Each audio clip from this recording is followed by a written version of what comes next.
नमस्कार साथियों, मैं निशांत गोयल स्वागत करता हूं सभी का हमारी यूट्यूब क्लासेस के अंदर। हमारी कंप्यूटर की सीरीज़ चल रही थी, हम टॉपिक कर रहे थे एमएस वर्ड। तो उसी सीरीज़ को आगे कंटिन्यू करते हुए आज हम स्टार्ट करते हैं एमएस वर्ड का पार्ट 6। इस कल तक हमने 92 क्वेश्चंस कर लिए थे, उसी को आगे कंटिन्यू कर रहे हैं। 93rd नंबर क्वेश्चन स्टार्ट करते हैं। तो क्वेश्चन है, एमएस वर्ड में टेक्स्ट या नंबर को निम्न में से किसके द्वारा आरोही या अवरोही असेंडिंग या डिसेंडिंग ऑर्डर में सेट किया जाता है? तो इस क्वेश्चन का राइट आंसर होगा सॉर्टिंग। एमएस वर्ड के अंदर आपको कोई नंबर्स हैं या कोई टेक्स्ट लिखा है, उसे आपने असेंडिंग या डिसेंडिंग ऑर्डर में सेट करना है। तो इसके लिए कौन सी कमांड का यूज़ किया जाता है? तो सॉर्टिंग कमांड का यूज़ किया जाता है। नेक्स्ट क्वेश्चन पे चलते हैं साथियों। जो टेक्स्ट प्रत्येक पेज के बॉटम में प्रिंट होता है क्या कहते हैं? पेज है, हर पेज के दो भाग होते हैं, that is a top part, और सबसे नीचे वाले पार्ट को कहते हैं बॉटम। तो जो चीज़ टॉप पे लिखी जाती है उसे कहते हैं हेडर, और जो चीज़ बॉटम में लिखी जाती है उसे कहते हैं फुटर। तो यही क्वेश्चन था कि जो टेक्स्ट प्रत्येक पेज के बॉटम में प्रिंट होता है उसे क्या कहते हैं? फुटर। नेक्स्ट क्वेश्चन पे चलते हैं साथियों। किसी डॉक्यूमेंट में पिक्चर के किसी भाग को काटने के लिए किस विकल्प का यूज़ किया जाता है? आपने कोई पिक्चर है, उस पिक्चर को कोई पार्ट को, हिस्से को कोई काटना है, तो इसके लिए हम यूज़ करते हैं, मोबाइल के अंदर आपने देखा क्रॉप ऑप्शन का यूज़ किया जाता है किसी भी पिक्चर के साइड के हिस्से को या कोई पार्ट को रिमूव करने के लिए, हटाने के लिए। नेक्स्ट क्वेश्चन पे चलते हैं। Question number 96। एमएस वर्ड 2010 में फाइल को सेव एज करने के लिए किस की का यूज़ किया जाता है? तो आपने देखा होगा एक कमांड होती है सेव। सेव की पहले मैं आपको बताता हूँ शॉर्टकट की होती है Ctrl+S। सेव का यूज़ करते हैं किसी एक पर्टिकुलर फाइल को कंप्यूटर की मेमोरी में सेव करने के लिए, और सेव एज का यूज़ करते हैं कोई अगर पहले से आपकी फ़ाइल बनी हुई है उसी फाइल का नेम चेंज करने और लोकेशन चेंज करने के लिए किया जाता है। नेम चेंज का मतलब अगर आप उसका नेम चेंज करना चाहते हो, लोकेशन का मतलब पहले सी ड्राइव में थी तो डी में करना चाहते हो, डी से ई में करना चाहते हो, तो उसके लिए सेव एज कमांड का यूज़ किया जाता है, और सेव एज की शॉर्टकट की होती है F12। ध्यान रखना है साथियों। नेक्स्ट क्वेश्चन पे चलते हैं। वर्ड आर्ट, क्लिप आर्ट आदि को मॉडिफाई करने के लिए किस टैब का उपयोग करते हैं? तो एमएस वर्ड के अंदर हम वर्ड आर्ट का यूज़ करते हैं, क्लिप आर्ट का यूज़ करते हैं। इन सबको मॉडिफाई करने के लिए, मतलब एडिटिंग करने के लिए कौन सी टैब का यूज़ किया जाता है? तो ध्यान रखना है फॉर्मेट टैब का यूज़ किया जाता है। एमएस वर्ड के अंदर हमें home, insert, page layout, reference, mailing, review और व्यू, यही टैब मिलेगी। लेकिन जब हम कोई वर्ड आर्ट बनाते हैं, कोई क्लिप आर्ट बनाते हैं, उसमें एडिटिंग करनी है, जैसे ही हम उस पिक्चर पे, वर्ड आर्ट पे, क्लिप पे क्लिक करते हैं, तभी हमारे सामने कौन सी एक नई टैब ओपन होती है? फॉर्मेट टैब ओपन होती है। नेक्स्ट क्वेश्चन पे चलते हैं साथियों। किस लिस्ट आइटम की सूचना को एक स्तर पर न दिखाकर विभिन्न स्तरों पर दिखाया जाता है? इस क्वेश्चन को मैं आपको समझाता हूँ कि हम कई बार लिखते हैं कि एक हेडिंग लिखते हैं, हेडिंग के अंदर लगाते हैं सब हेडिंग, उस सब हेडिंग के अंदर लगाते हैं फिर एक सब हेडिंग।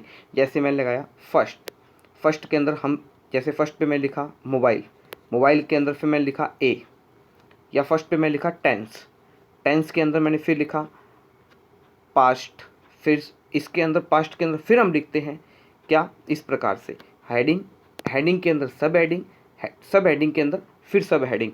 पास्ट के, प्रेजेंट के अंदर लिखते हैं हम सबसे पहले, जैसे प्रेजेंट सिंपल टेंस, फिर सेकंड हमने लगा। तो हेडिंग के अंदर सब हेडिंग बनाने के लिए कौन सी कमांड का यूज़ किया जाता है? तो मल्टी लेवल कमांड का यूज़ किया जाता है। एमएस वर्ड 2010 में कार्य करते हुए जब हम तस्वीर पर क्लिक करते हैं तो ग्राफिक्स के आकार को बदलने के लिए इसके चारों तरफ हैंडल नज़र आते हैं, इन्हें किस नाम से जाना जाता है? आपने देखा होगा कई बार, जैसे हमें एक पिक्चर है, हमने कोई पिक्चर लगाई, इस पिक्चर का हमने साइज सेट करना है या इसको मूव करना है, तो जैसे हम इस पिक्चर पे क्लिक करते हैं, आपने देखा होगा यहाँ पे एक हुक आ जाते हैं, हैंडल आ जाते हैं चारों तरफ। यहाँ से होगा ऊपर की तरफ करने के लिए, यहाँ से नीचे की तरफ साइज को छोटा बड़ा करने के लिए पेचर के। तो इसके लिए उस जो हैंडल को क्या कहते हैं, तो इसे कहते हैं साइजिंग हैंडल कहा जाता है। नेक्स्ट क्वेश्चन पे चलते हैं साथियों, क्वेश्चन नंबर 100। एमएस वर्ड में एंड नोट कहाँ जोड़ा जाता है? तो एमएस वर्ड के अंदर दो होते हैं, एक होता है फुट नोट, एक होता है फुट नोट। ध्यान रखना है, फुट नोट कह रहा हूँ, फुटर नहीं कह रहा। एक होता है फुट नोट और एक होता है एंड नोट। तो फुट नोट जोड़ा जाता है, कहाँ पर जोड़ा जाता है साथियों, ध्यान रखना है। ये फुट नोट जो होता है डॉक्यूमेंट के सबसे लास्ट पेज पर, डॉक्यूमेंट के लास्ट पेज पर, और एंड नोट जो होता है डॉक्यूमेंट के एंड पर। देखो मैं आपको फिर बताता हूँ। फुट नोट होता है जैसे आपने एक डॉक्यूमेंट लिखा, इसके मान लो ये 4 पेज है, आपने कोई इन्फॉर्मेशन उसी पेज के एंड में देनी है तो इसे कहते हैं फुट नोट। वही इन्फॉर्मेशन अगर आपने डॉक्यूमेंट के एंड में देनी है तो इसे कहते हैं एंड नोट। तो एंड नोट को कहाँ जोड़ा जाता है? डॉक्यूमेंट के एंड में जोड़ा जाता है। नेक्स्ट क्वेश्चन पे चलते हैं साथियों। एमएस वर्ड 2010 में हेल्प की शॉर्टकट की क्या होती है? तो इस क्वेश्चन का राइट आंसर है option number second, F1। F1 shortcut की किसकी होती है? हेल्प की होती है, ध्यान रखना है। और F2 शॉर्टकट की होती है, ध्यान रखना है, रीनेम। किसी भी फाइल या फोल्डर को रीनेम करना है, कोई फाइल है उसका नेम चेंज करना है, कोई फोल्डर है उसका नेम चेंज करना है, तो उसकी शॉर्टकट की होती है F2। नेक्स्ट क्वेश्चन पे चलते हैं, क्वेश्चन नंबर 102। कौन सा अलाइनमेंट मोड डॉक्यूमेंट को दोनों ओर से अलाइन कर सकता है? तो इस क्वेश्चन का राइट आंसर है जस्टिफाई। जस्टिफाई का काम भी होता है कि मैटर को दोनों साइड से क्या करेगा? अलाइन कर देगा, इक्वल कर देगा, पैरेलल कर देगा। नेक्स्ट क्वेश्चन पे चलते हैं। निम्न में से कौन सा व्यू एमएस वर्ड 2010 में नहीं होता है? तो एमएस वर्ड 2000 व्यू कौन सा नहीं होता है? तो राइट आंसर है स्लाइड शूटर। ये एमएस वर्ड के अंदर नहीं होता है। नेक्स्ट क्वेश्चन पे चलते हैं। पैराग्राफ का बाय डिफॉल्ट हॉरिजेंटल अलाइनमेंट होता है, तो इस क्वेश्चन का राइट आंसर होगा लेफ्ट। ध्यान रखना है, हॉरिजेंटल होता है हमेशा, लेफ्ट अलाइनमेंट होगा हमारा। ठीक है। नेक्स्ट क्वेश्चन पे, हेडर डॉक्यूमेंट के किस मार्जिन पे होता है? अभी मैंने आपको बताया पेज के टॉप पोजीशन को कहते हैं हेडर और बॉटम पोजीशन को कहते हैं फुटर। तो कोई चीज़ पेज के बॉटम में देते हैं तो क्या कहलाता है? फुटर। और कोई चीज़ पेज के टॉप पे देते हैं तो क्या कहलाता है? हेडर। तो हेडर डॉक्यूमेंट के किस मार्जिन में होता है? तो टॉप मार्जिन में होता है। किसका संबंध टेक्स्ट की फॉर्मेटिंग से नहीं है? इनमें से कौन सा ऐसा फॉर्मेट है जो टेक्स्ट की फॉर्मेटिंग नहीं करता है? तो इस क्वेश्चन का राइट आंसर होगा सर्चिंग। इसका फॉर्मेटिंग से कोई लेना देना नहीं है। Next question number 107। Control plus home की के यूज़ से कर्सर लाइन के किस ओर पहुंच जाता है? तो कंट्रोल प्लस होम अगर हम की प्रेस करते हैं तो हमारा कर्सर हमारे डॉक्यूमेंट के प्रारंभ में पहुंच जाता है। ध्यान रखना है साथियों, कंट्रोल प्लस होम होता है स्टार्टिंग में आने के लिए और कंट्रोल प्लस एंड होता है डॉक्यूमेंट के एंड में जाने के लिए। तो हमसे पूछा है होम पे जाने के लिए, तो आएगा आपको आरंभ में, स्टार्टिंग के अंदर। टेक्स्ट के सामने गोला, तीर, स्टार आदि चिन्ह बने होते हैं, उन्हें क्या कहते हैं? कई बार हम सीक्वेंस बना रहे हैं, कोई सीरीज़ लिख रहे हैं, तो सीरीज़ के अंदर हम कई बार नंबर्स न लगा के इस प्रकार से बुलेट्स लगा देते हैं। स्टार लगा दिया, बुलेट्स लगा दिया, कुछ ट्रैंगल बना दिया, स्टार एरो का सिंबल लगा दिया, देखे होंगे आप सभी ने। तो इन्हें क्या कहा जाता है? इन्हें कहा जाता है बुलेट्स। क्या कहते हैं इन्हें? बुलेट्स। नेक्स्ट क्वेश्चन पे चलते हैं। एमएस वर्ड 2010 में फ़ॉन्ट के साइज़ को किस में मापा जाता है? तो फ़ॉन्ट का जो साइज़ होता है, हम देखते हैं फ़ॉन्ट का साइज़ 8 है, 10 हो गया, 11, 12, 14, 16, इस प्रकार से फ़ॉन्ट का साइज़ हम बढ़ाते हैं तो उसे किस में मापा जाता है? तो पॉइंट्स में मापा जाता है। ध्यान रखना है, हम कहते हैं कि 8 पॉइंट, 10 पॉइंट, 12 पॉइंट, 16 पॉइंट, ये पॉइंट्स के अंदर फ़ॉन्ट के साइज़ को इंक्रीज़ किया जाता है, मापा जाता है, मेजरमेंट किया जाता है। एमएस वर्ड 2010 में बाय डिफ़ॉल्ट टेक्स्ट का कलर क्या होता है? जैसे हम एमएस वर्ड को ओपन करते हैं और हम उस पर कोई टेक्स्ट लिखते हैं तो वो टेक्स्ट हमारा किस कलर में लिखा जाता है? तो इस क्वेश्चन का राइट आंसर है ब्लैक कलर में लिखा जाता है। नेक्स्ट, एमएस वर्ड स्क्रीन पर सबसे नीचे उपस्थित बार को क्या कहते हैं? एमएस वर्ड के अंदर सबसे नीचे जो बार होती है दैट कॉल्ड इज, उसे क्या कहते हैं? स्टेटस बार कहा जाता है। ध्यान रखना, किसी विंडो की सबसे नीचे वाली बार कहलाती है स्टेटस बार, और डेस्कटॉप की सबसे नीचे वाली बार क्या कहलाती है? Task bar. कोई विंडो है, उस विंडो की सबसे नीचे वाली बार को क्या कहते हैं? स्टेटस बार, और किस डेस्कटॉप की सबसे नीचे वाली बार को क्या कहते हैं? Task bar. और विंडो की सबसे ऊपर वाली बार को क्या कहते हैं? Title bar. दोबारा देख लीजिए, ये हमारी विंडो है, इस विंडो की सबसे ऊपर वाली बार को क्या कहते हैं? Title bar.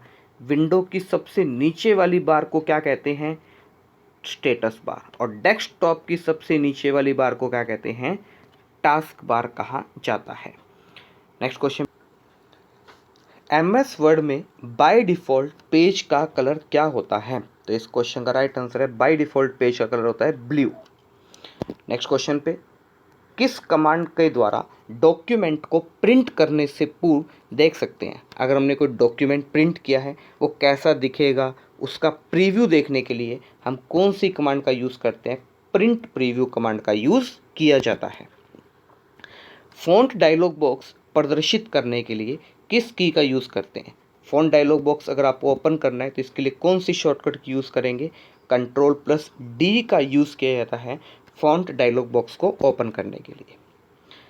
कट व कॉपी करने पर सिलेक्टेड टेक्स्ट कहाँ चला जाता है? देखा होगा, हम अपने व्हाट्सएप पे, सोशल मीडिया के अंदर या कोई भी मैसेज को हम अगर सेलेक्ट करके कट या कॉपी करते हैं तो वो मैसेज हमारा कहाँ पर चला जाता है? टेम्परेरी रूप से क्लिप बोर्ड के अंदर चला जाता है। उसी प्रकार से कट और कॉपी अगर हम कोई मैटर करते हैं वो कहाँ पर चला जाता है?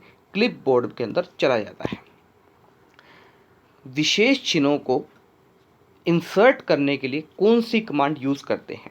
आपने देखा होगा हमारे कीबोर्ड के अंदर कुछ स्पेशल सिंबल्स लगे होते हैं, जैसे स्टार है, हैश का सिंबल है, परसेंटेज का सिंबल है, ग्रेटर देन है, लेस देन है, इक्वल है। इसके अलावा हमें और भी बहुत से सिंबल्स की जरूरत पड़ती है, नीड होती है। जैसे साइंस की बात करें, अल्फ़ा, बीटा, गामा, डेल्टा, इसके अलावा हमें थीटा की यूज़ होती है, और भी हमें काफ़ी सारे सिंबल्स की नीड होती है। तो उन सिंबल्स को इंसर्ट करने के लिए कौन सी कमांड का यूज़ करते हैं? तो सिंबल कमांड का यूज़ किया जाता है। पिक्चर कमांड द्वारा पिक्चर को कहाँ से इंसर्ट कर सकते हैं? अगर हमें एमएस वर्ड के अंदर कोई पिक्चर इंसर्ट करवानी है तो हम पिक्चर कहाँ कहाँ से ला सकते हैं? फ्रॉम फाइल, किसी अनदर फाइल से, ऑटो शेप्स, शेप के द्वारा, वर्ड आर्ट के द्वारा, चार्ट के द्वारा, स्कैनर के द्वारा, कैमरे के द्वारा। ये सभी, इस क्वेश्चन का राइट आंसर होगा यह सभी। इन सभी ऑप्शंस के द्वारा हम एमएस वर्ड के अंदर पिक्चर को इंसर्ट करवा सकते हैं। नेक्स्ट क्वेश्चन पे चलते हैं। यूज़र द्वारा डॉक्यूमेंट को जो नाम दिया जाता है उसे क्या कहते हैं? जो हम भी डॉक्यूमेंट कोई नाम लिखा, डॉक्यूमेंट को सेव करते हैं तो उसे क्या कहते हैं? फाइल नेम कहा जाता है, कि हमने इस फाइल का क्या नेम देना है, इस डॉक्यूमेंट का क्या नेम देना है। और ध्यान रखना है, बाय डिफ़ॉल्ट डॉक्यूमेंट का नेम क्या होता है? डॉक्यूमेंट फर्स्ट होता है। नेक्स्ट क्वेश्चन पे चलते हैं। निम्न में से कौन सा एमएस वर्ड 2010 की स्क्रीन के रूलर में उपस्थित नहीं होता है? तो इस क्वेश्चन का राइट आंसर होगा सेंटर इंडेंट। अगर हम देखेंगे सबसे ऊपर यहाँ पर टाइटल बार के नीचे इंडेंट लगे, तो जहाँ पे मार्जिन लगे होते हैं, हमें वहाँ पर टैब स्टॉप मिलेगा, लेफ्ट इंडेंट मिलेगा, राइट इंडेंट मिलता है, लेकिन सेंटर इंडेंट नहीं होता है। नेक्स्ट क्वेश्चन पे चलते हैं। एमएस वर्ड में अलाइनमेंट और फ़ॉन्ट साइज़ के लिए कौन से टूल बार में बटन डिस्प्ले होते हैं? तो अगर हमें एमएस वर्ड के अंदर अलाइनमेंट और फ़ॉन्ट का साइज़ चेंज करने हैं तो ये हमें कौन सी टूल बार के अंदर डिस्प्ले होंगे? तो ये हमें शो होते हैं फॉर्मेटिंग टूल बार के अंदर शो किए जाते हैं। आज के लिए इतना ही। वीडियो आपको कैसी लगी मुझे कमेंट करके ज़रूर बताना। इसी सीरीज़ को हम आगे कंटिन्यू बेसिक से हाई लेवल तक कंटिन्यू जारी रखेंगे। तो खुश रहें, स्वस्थ रहें, घर पर रहें। धन्यवाद।